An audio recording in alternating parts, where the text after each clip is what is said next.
Ladies and gentlemen, welcome back to the Warp Core Podcast. I am Urza Master. Joining me as always, Fert Derby and Lord Uther. Gentlemen, welcome back to Starfleet headquarters.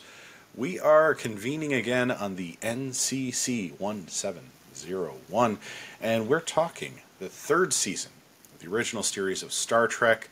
We have arrived at our 75th episode. And what better episode to be discussing than a history-making episode for several reasons, but I think we've got a lot to say on this, and I don't want to steal any thunder away from Fert Derby. Let's hear a little background on, well, Plato's stepchildren, children. I don't even remember. You'll see why. Fert Derby? Thank you, Lord Uther. Thank you, Urza Master. Thank you, Warp Core fanatics.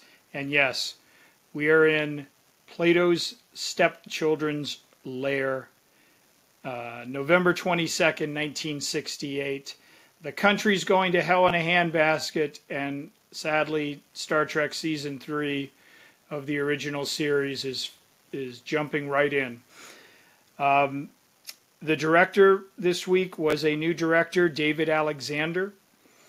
He actually worked on a CBS series, The Best of Broadway, in which presumably Broadway productions like Pippin and The King and I were reformatted and shot and shown to CBS audiences. Highlights, not the entire play, of course, and mostly musicals. He also worked on television in the 50s and 60s, My Favorite Martian, Petticoat Junction, Get Smart, The Munsters, F Troop. And if you didn't hear a lot of science fiction or action or genre in that resume, that you're right. That David's forte appeared to be situational comedy. And we'll discuss that shortly. We also had Meyer Dolinsky as our writer, also new to the Star Trek crew. And his credits include Mission Impossible with Peter Graves, Hawaii Five-0, and The Outer Limits. So at least his bona fides for action and science fiction are time-tested.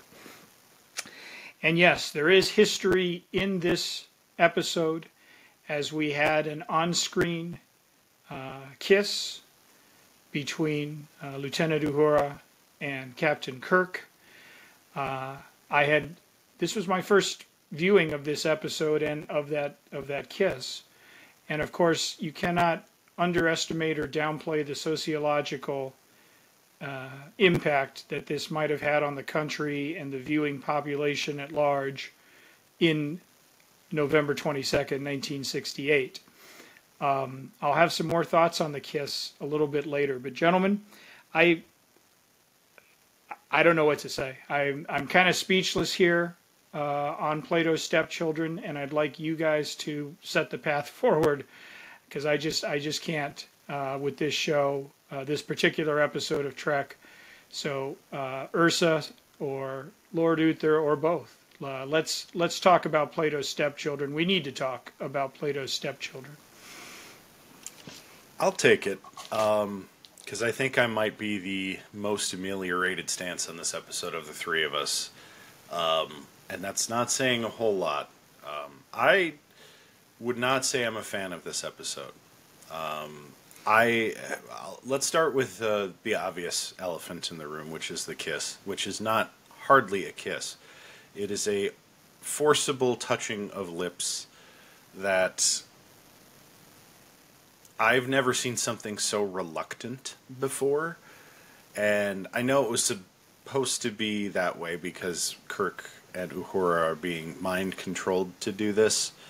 That being said, I think they could have made it a little less awkward if they were going to truly establish the first interracial kiss on television.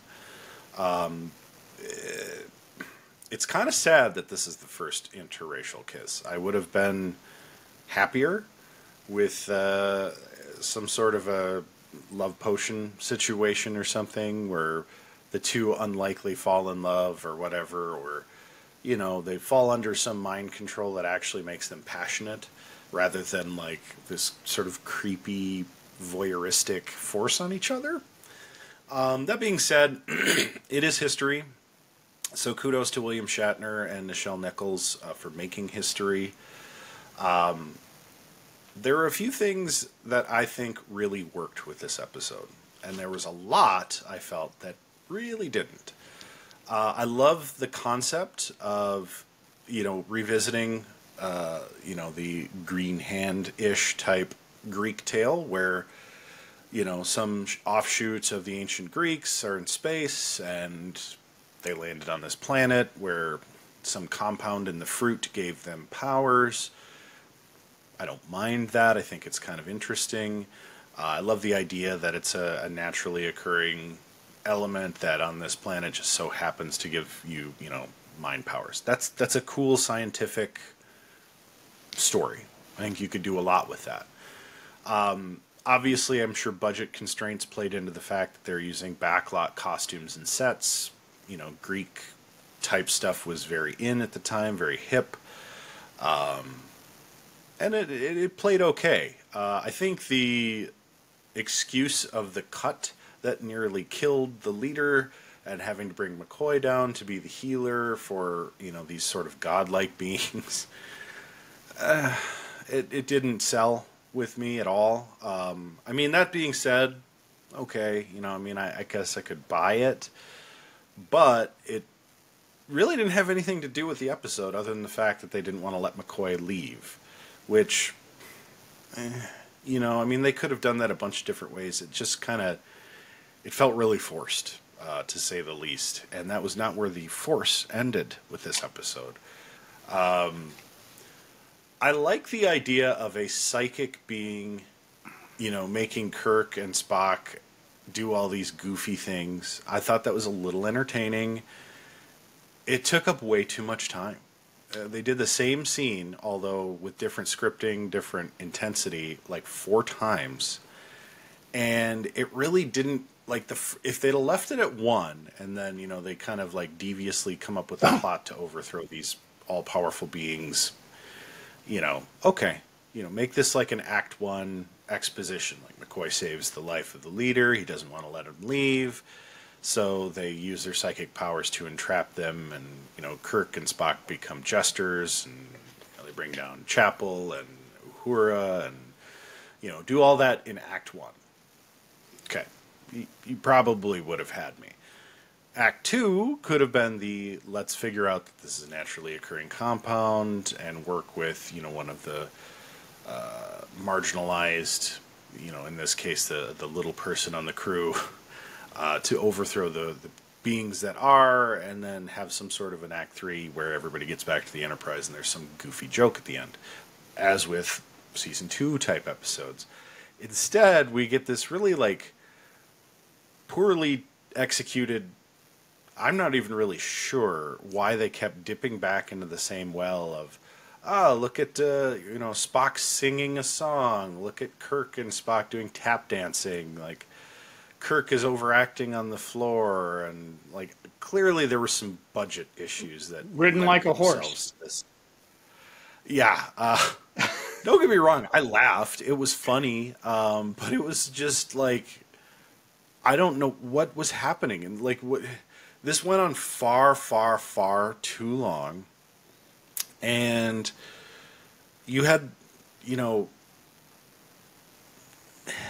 don't know, you were building up this great revenge story for this, built-in marginalized character, and then they just sort of dropped it at the end. They're like, don't kill him, because this definitely won't happen again, now that we've put him in his place. We're all going to leave and just trust that they're all good people afterwards. Come on. I had a really tough time.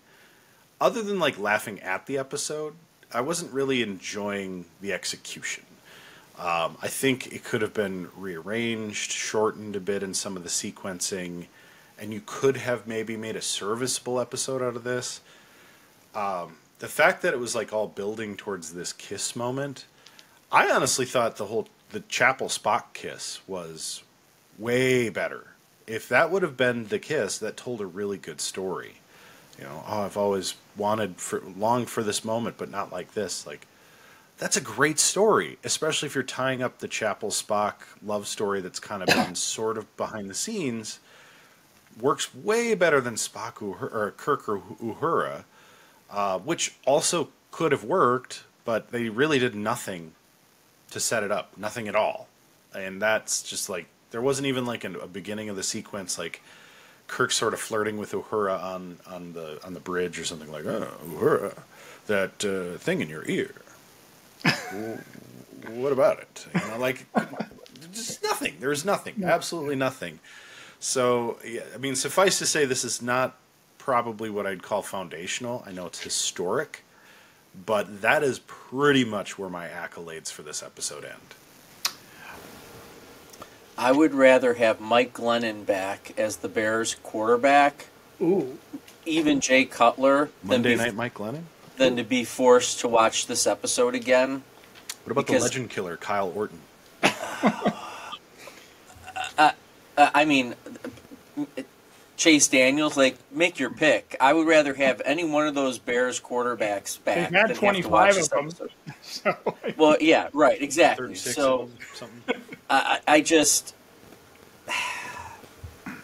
Who thinks this is okay? I mean, who watches this in post-production and goes, oh, this is going to be a Nielsen ratings hit?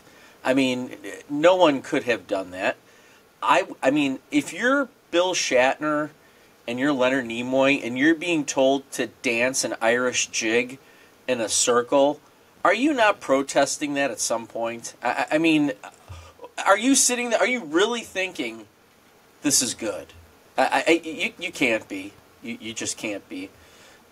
If I wanted to show someone an episode to make them never, ever watch Star Trek again, this has now made the top of my list. And we all know my list is quite long in terms of episodes that just absolutely are horrendous.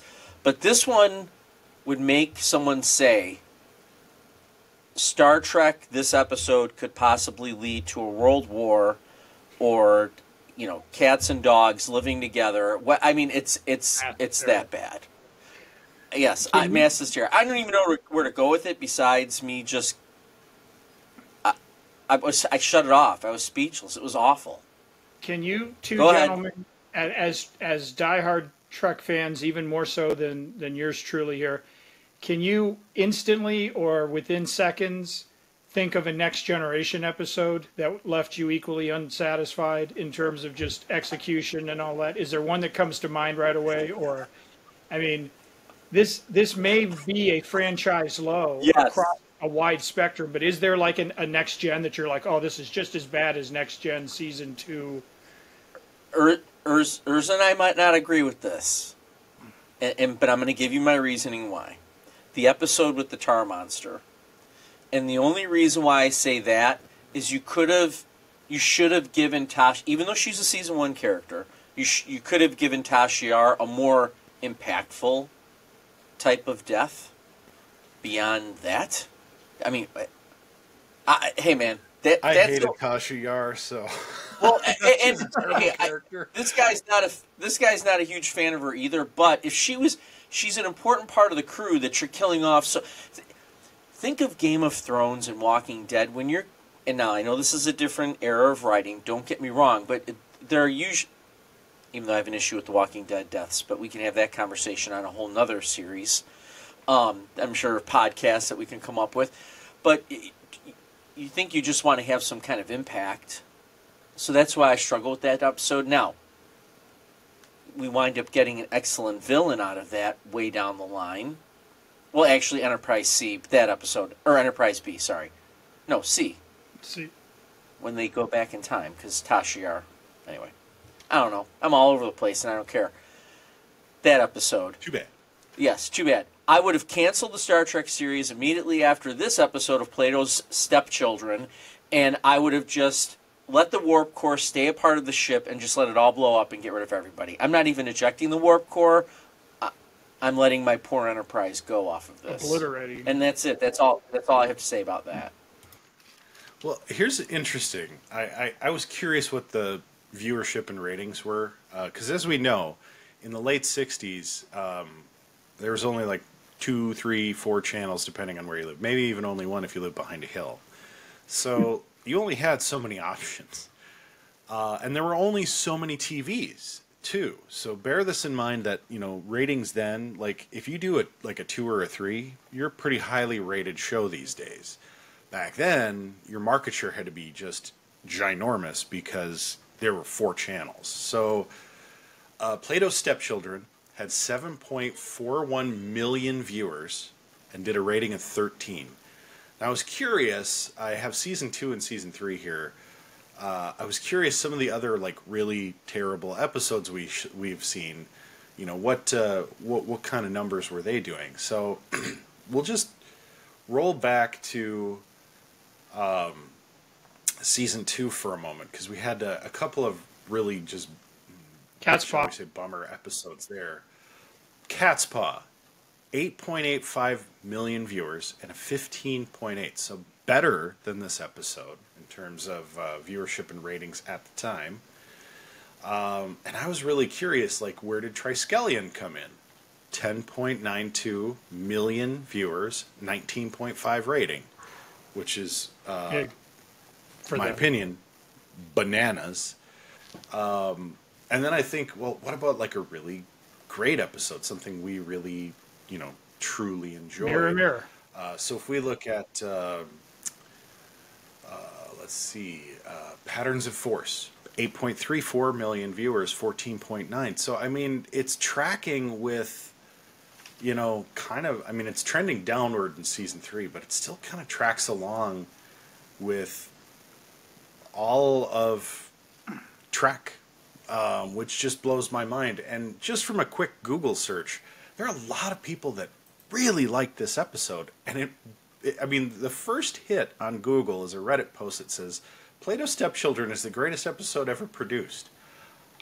I don't know how you justify that. That's the biggest troll on the internet ever, then. It's gotta be. 6.5 out of 10 rating on IMDb, 3,351 votes.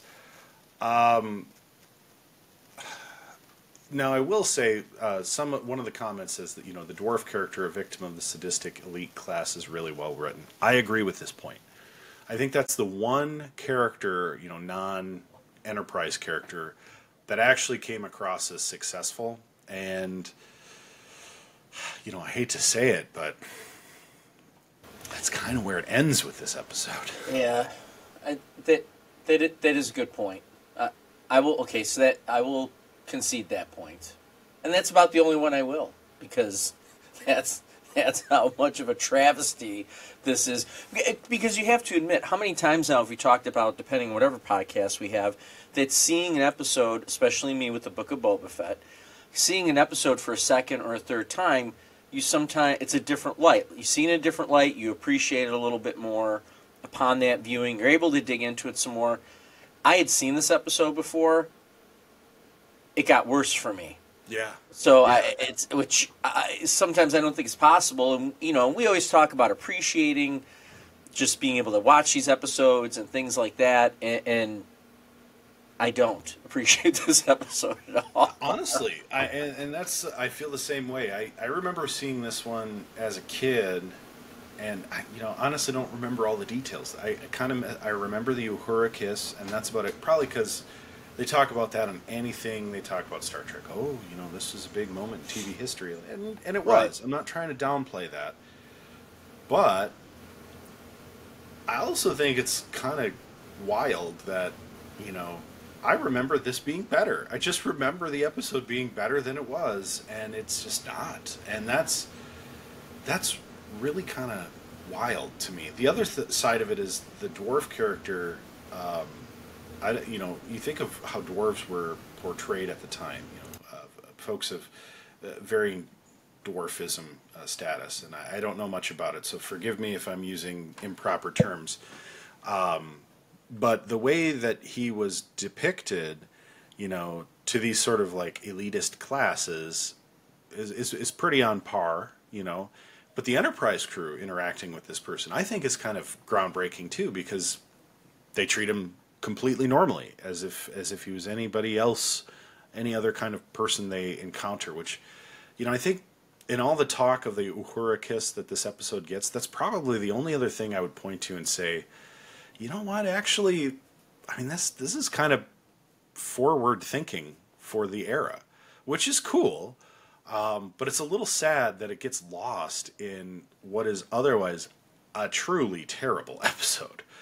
I don't know. So hopefully this doesn't light the internet on fire, but if it does, drop us a comment below. Let us know how you feel about this episode. And Uther, you said you just let the warp core breach and the Enterprise go.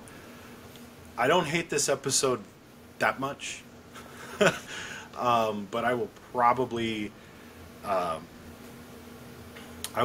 give it a 1 warp core out of 7, which I think might be for the Warp Core podcast. Again, we're 75 episodes in. Hit that subscribe button and keep on top and check out our archives, because this is a first. I'm going 1 warp core out of 7. I don't think I've gone anything lower than a 2. We all know I have famously hated Star Trek episodes. This one is now my number 1. With that, it's funny you said 1, because this gets a 0.5 from me. If this would have, so I'm going to spin it just a little bit differently. If this would have been like a live action Dungeons and Dragons type of episode where you have a psionic that's kind of doing these influences, I didn't feel very sci-fi-y with this episode, and I think that's why it did not. It's another reason it didn't hold my interest as much. But the only reason why it gets a 0.5, if you look at it from a societal impact episode, and again, you, as always, you make excellent points. We know how much this truly focuses on the kiss, but now hearing what you're saying, I think the idea of it shifting, or I think the idea of it acknowledging the dwarfism piece almost brings a different light to it, like addressing 2 different kind of issues at the same time, at least in society at that time. So that's why it gets a 0.5. Otherwise, it might have gotten a 0. But that's about it for me. And it apparently was so bad that Fert Derby just...